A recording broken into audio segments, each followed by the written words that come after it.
امریکہ سے ایک سازش جس سے یہاں میر جعفر اور میر صادق ان کے ساتھ ملے.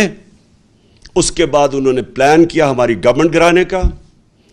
اس سے جو سیاست کے اندر جو ملک کے اندر سیاسی ماحول تھا وہ غیر یقینی ہو گیا, پولیٹیکل انسرٹنٹی ہو گئی.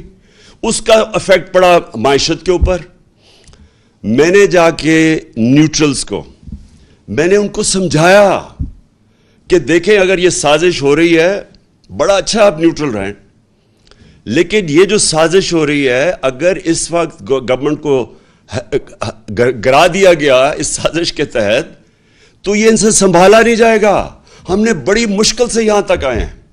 یہ بڑی مشکل سے کرونا سے نکل کے جو کموڈٹی سپر سائیکل تھا, یہ جو جب یوکرین میں گیا روس اور جو جنگ ہوئی تو اس کی وجہ سے جو اثرات تھے, بڑی مشکل سے ہماری معیشت یہاں کھڑی تھی.